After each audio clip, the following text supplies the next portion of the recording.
it's central to what this campaign is about. It speaks to whether we're looking backwards or going forward, whether we're talking about the past or we're talking about the future. And that is an argument not about change, but about hope.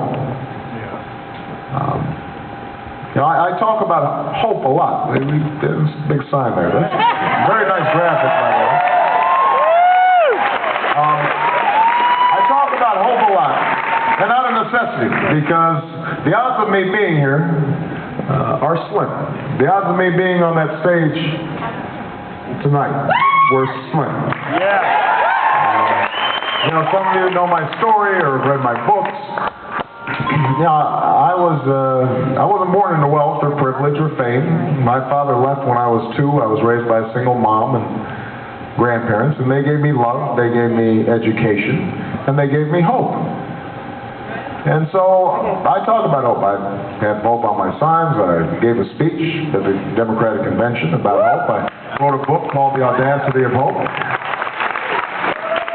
But towards the end of this campaign, I started being criticized for this. Derided. The notion was, you know what? He is a talker and not a doer. His head is in the clouds. He's so idealistic. He's a hope monger.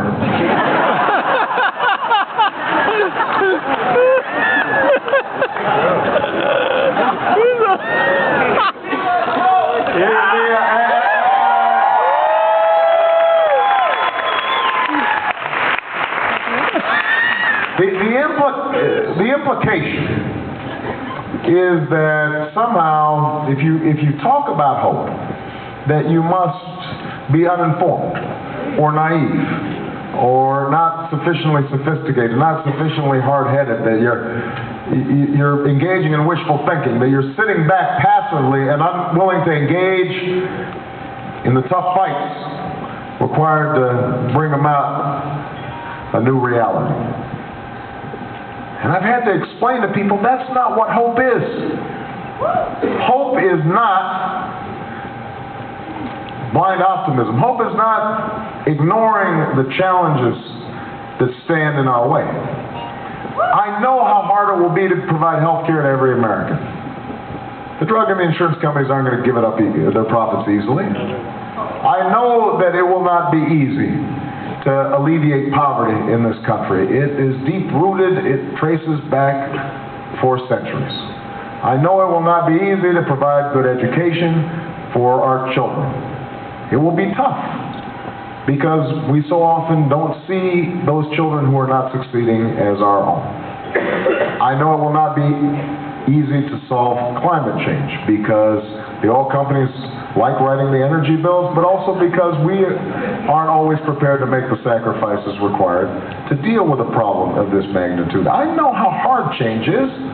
I know because I fought on the streets as an organizer. I fought in the courts as a civil rights attorney. I have fought for good legislation, but I've seen good legislation die because good intentions were not enough. They weren't fortified with political will and political power.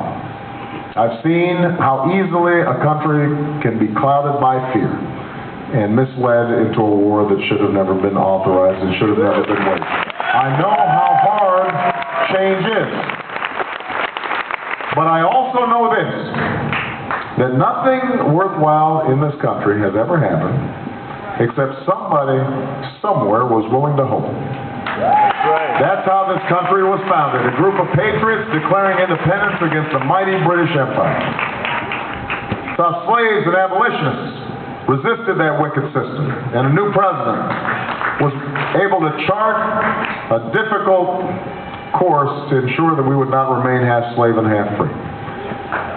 That is how the greatest generation, my grandfather fighting in World War II in Patton's Army, my grandmother staying home with the baby, working on a bomber assembly line. That's how the greatest generation defeated Hitler, defeated fascism, lifted itself up out of a Great Depression. That is how women won the right to vote. That's how workers won the right to organize. That's why young people traveled south and they marched and they sat in and they suffered fire hoses and attacks some were beaten, and some died for freedom's cause. That's what hope is. That's what hope is.